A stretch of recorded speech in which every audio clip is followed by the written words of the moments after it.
Stand रहेगा? अभी कई सारी पार्टियां भी विरोध कर रही है कि मुसलमानों के खिलाफ है ये बिल।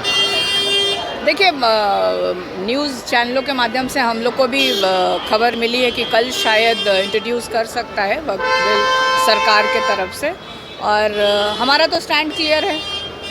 हम लोग इसका विरोध कर रहे हैं, शुरू से इसका हम लोग विरोध कर रहे हैं।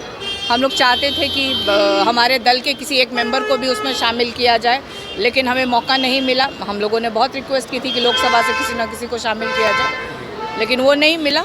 इसका विरोध हम लोग कर रहे हैं। हमारा तो स्टैंड बिल्कुल क्लियर है। जदयू क्यों नहीं अपना स्टैंड बताती है कि आखिर वो इसके पक्ष में है कि विरोध में है? इसको कब क्लियर करेगी वो लोग, उनको बताना चाहिए, क्योंकि बिहार की, खास तौर पे बिहार की जनता टुकटुकी लगा के देख रही है नीतीश कुमार के तरफ और जेडीयू के तरफ। मुख्यमंत्री भी चुप हैं इसको लेकर।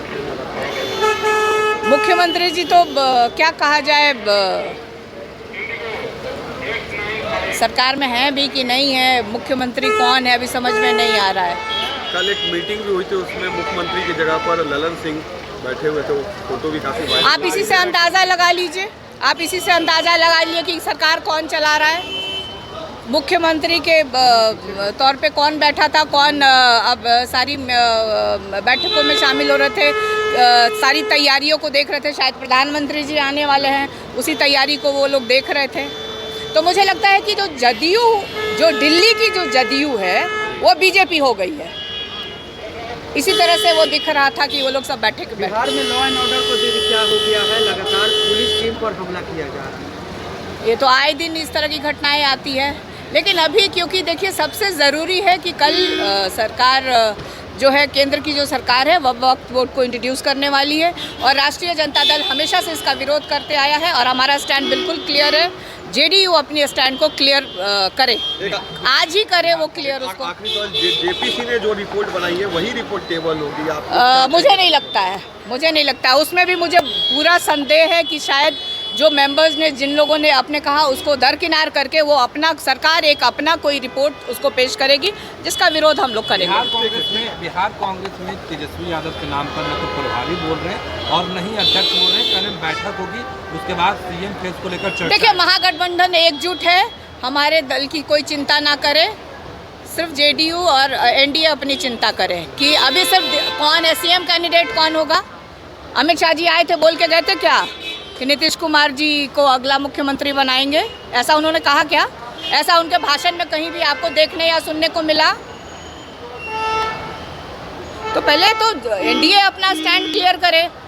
नेतृत्व में लड़ना अलग बात है, और मुख्यमंत्री का चेहरा कौन होगा ये बताना जरूरी है।